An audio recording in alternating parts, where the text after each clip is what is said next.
Para suster, Bapak Ibu, rekan-rekan muda sekalian, Shalom. Hari ini kita merayakan hari raya besar, hari raya Pentakosta, peristiwa penting dalam gereja kita, peristiwa penting juga dalam perjalanan iman kita. Secara liturgi, hal ini bisa juga kita maknai, yaitu bahwa perayaan hari ini, perayaan hari raya Pentakosta ini, mengakhiri masa Paskah. Kalau Bapak Ibu merasakan hari-hari ini kita selalu merayakan Ekaristi, baik harian maupun pada hari-hari Minggu atau hari-hari raya yang lain, suasananya adalah Paskah. Lalu, mulai dari hari ini, masa Paskah sudah selesai, kita akan masuk pada hari-hari biasa. Lalu, doa malaikat Tuhan yang sering Bapak Ibu juga doakan. Biasanya selama masa Paskah kita doakan Ratu Surga, nanti akan didoakan malaikat Tuhan.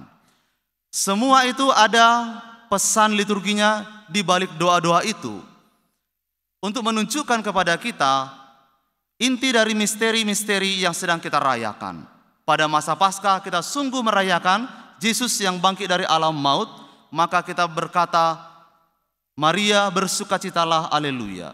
Tetapi kemudian setelah ini kita mengenangkan peristiwa kabar gembira yang diberikan malaikat Tuhan kepada Maria, maka kita berseru, Maria menerima kabar dari malaikat Tuhan dan yang selanjutnya. Saudara-saudari yang terkasih, pada hari raya Pentakosta ini atau sering juga disebut sebagai hari ke-50, 50 sesudah Yesus bangkit dari alam maut. Bukan 50 sesudah Yesus naik ke surga. Naik ke surga baru kita rayakan beberapa saat yang lalu. Hari ini gereja ingin mengajar kita untuk melihat kembali, menyadari kembali peranan Roh Kudus di dalam kehidupan kita. Bila kita melihat kitab suci, para saudara-saudari, kitab suci itu punya banyak referensi untuk menyebut siapa pribadi ketiga Allah Tritunggal ini. Kitab suci mewartakan kepada kita, Roh Kudus ini adalah Roh Allah, Roh kebenaran, Rohnya Tuhan, Roh Yesus. Sering juga disebut sebagai Roh penghibur. Dan Roh Kudus ini seringkali dilambangkan dengan berbagai lambang. Nafas, angin, merpati, api. Mungkin kita bertanya, mengapa sedemikian banyak gambaran ini yang dipakai oleh kitab suci untuk mewartakan pribadi ketiga Allah Tritunggal ini? Tetapi itu mau menunjukkan kepada kita betapa kayanya permenungan kita bila kita melihat pribadi Roh Kudus ini. Ini semua dipakai untuk menunjukkan bagaimana Roh itu hadir, bagaimana Roh itu berkarya, bagaimana Roh itu bekerja dalam diri Bapak Ibu dan dalam diri komunitas beriman kita gereja ini.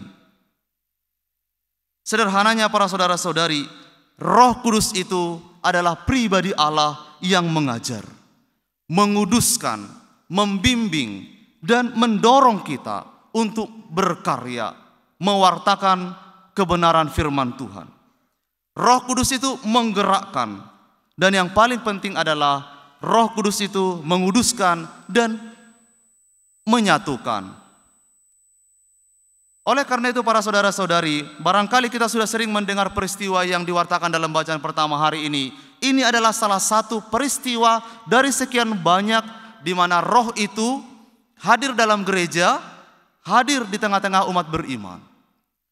Pada hari ini kita dengar bagaimana orang-orang beriman itu, orang-orang yang percaya pada Yesus dan para murid itu berkumpul, lalu mereka mendengar suara.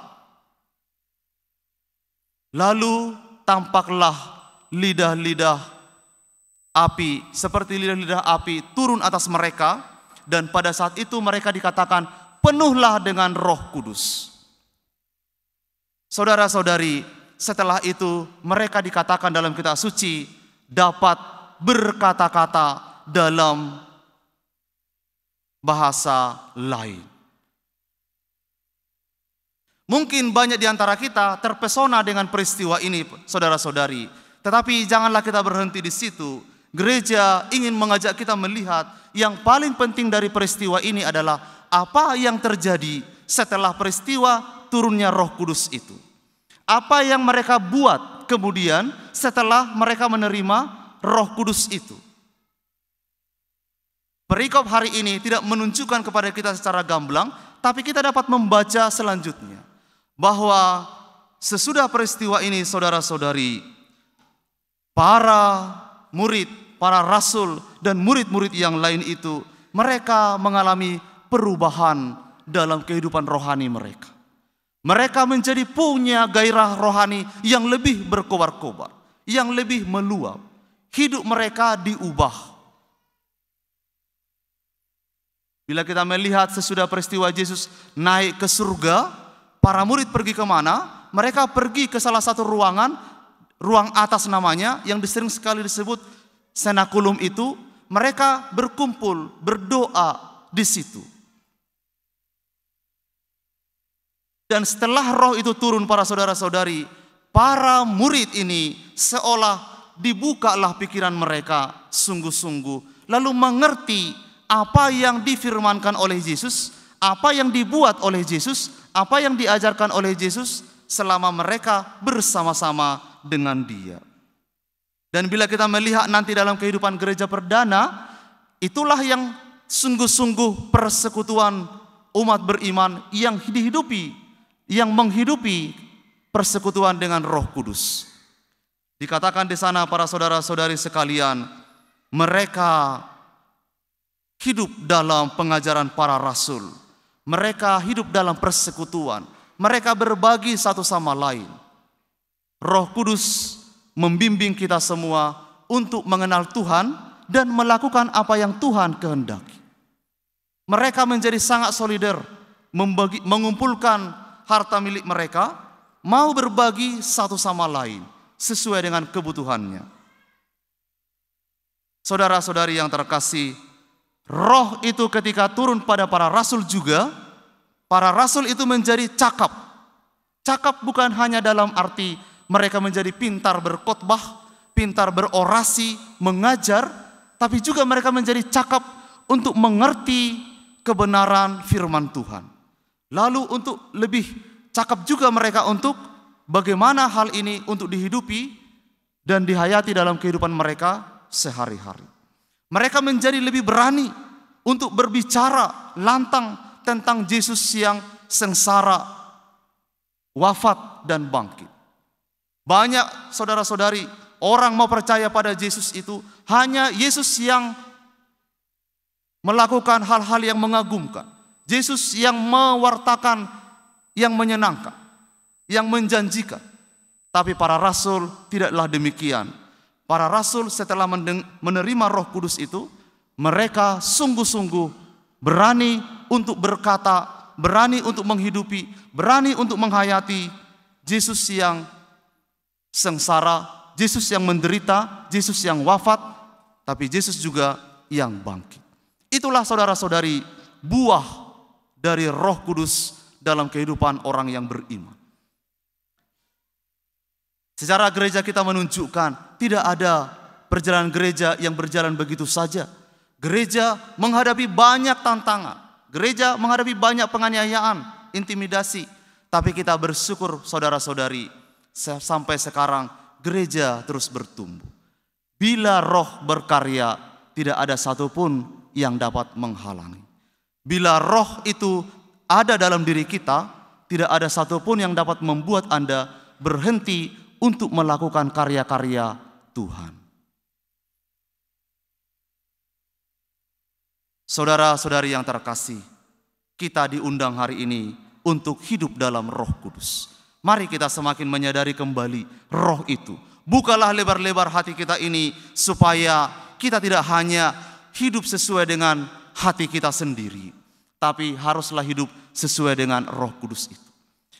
Kita simak dari bacaan kedua, Santo Paulus berkata, kita ini seolah bergumul saudara-saudari antara keinginan roh dan keinginan daging. Kemenangan para rasul dan murid yang lain itu adalah mereka boleh sungguh-sungguh mengalahkan keinginan daging itu, lalu mereka hidup sepenuhnya pada keinginan roh. Kita tahu roh itu kuat, daging itu lemah. Sudah kita dengar tadi banyak sekali apa menjadi keinginan-keinginan daging, apa menjadi keinginan-keinginan roh. Yang pasti saudara-saudari, bila kita hidup dalam daging semata, maka kita hanya akan hidup dalam perpecahan. Bila kita hidup dalam roh, maka yang ada adalah kita akan hidup dalam kesatuan. Saudara-saudari, ada 4 ciri gereja Katolik: apostolik, katolik, kudus, dan satu.